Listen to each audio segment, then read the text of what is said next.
ताज़ा तरीन अपलोड्स की नोटिफिकेशन हासिल करने के लिए हमारे चैनल को सब्सक्राइब करें और साथ में दिए गए घंटी के निशान को दबाना ना भूलें।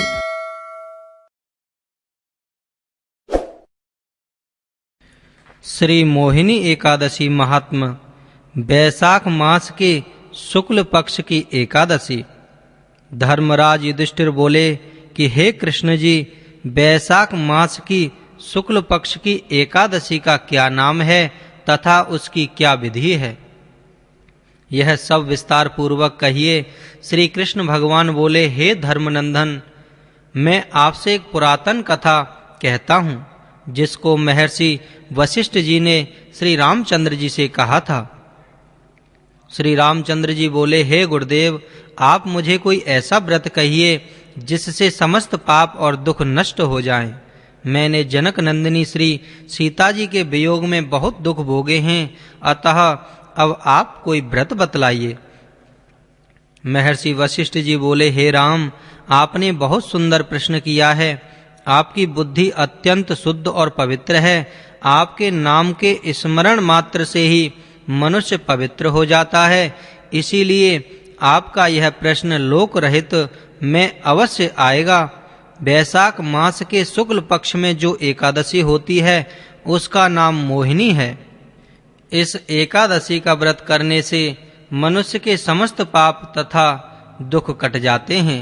इसके व्रत के प्रभाव से मनुष्य मोह जाल से छूट जाता है। अतः हे राम, इस एकादशी का व्रत दुखी मनुष्यों की अवश्य ही करना चाहिए। मोहिनी एकादशी के व्रत में मनुष्य के समस्त पाप नष्ट हो जाते हैं। अब आप इसकी कथा को ध्यान पूर्वक सुनिए।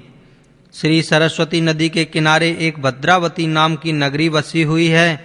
उस नगरी में सोमवंशीय घृतमान नामक एक राजा राज्य करता है तथा उसी नगरी में एक धन धान्य से पूर्ण पुण्यवान एक वैश्य रहता था। उसका नाम धनपाल था। वह अत्यंत धर्मात्मा तथा विष्णु भक्त था। उसने नगर में अनेकों भोजनालय, प्याऊ, कुआ, तालाब, धर्मशाला आदि बनवाए। उसने सड़कों के किनारे आम, जामुन, नीम आदि के वृक्ष लगवाए। उस वैश्य के 5 पुत्र थे। उसका सबसे बड़ा पुत्र अत्यंत पापी था। वह वैश्याओं और गुंडों की संगति करता था। वह अपना समय जुआ खेलने में व्यतीत करता था। वह दूसरों की स्त्रियों के साथ भोग विलास करता था। वह महान नीच था और देवता पितृ आदि को नहीं मानता था। वह अपने पिता के धन को बुरे व्यसनों में खर्च किया करता था। वह मद्यपान तथा मांस का भक्षण भी किया करता था। इस पर उसके पिता, भाइयों तथा कुटुंबियों ने उसे घर से निकाल दिया और उसकी निंदा करने लगे। घर से निकलने के बाद वह अपने आभूषणों तथा वस्त्रों को बेचकर रहने लगा। धन नष्ट हो जाने पर वेश्याओं ने तथा गुंडों ने भी उसका साथ छोड़ दिया था। अब वह भूख और प्यास से व्याकुल होकर रहने लगा। अब उसने चोरी करने का विचार किया और रात्रि में चोरी करने लगा। एक दिन वह पकड़ा गया, परंतु सिपाहियों ने वैश्य का पुत्र जानकर छोड़ दिया। वह दूसरी बार फिर पकड़ा गया और राजा ने उसे कारागार में बंद कर दिया। कारागार में राजा ने उसको बहुत दुख दिए और उसको नगर छोड़ने को कहा। अंत में वह दुखी होकर नगरी को छोड़कर चला गया और जंगल में पशु पक्षियों को मार मार कर खाने लगा। फिर बहेलिया बन गया और धनुष बाण से पशुओं पक्षियों को मार मार कर खाने लगा। एक दिन वह पापी भूख और प्यास से व्याकुल खाने की खोज में निकल पड़ा और कौटिन्य ऋषि के आश्रम पर आ पहुंचा। इस समय वैशाख का महीना था।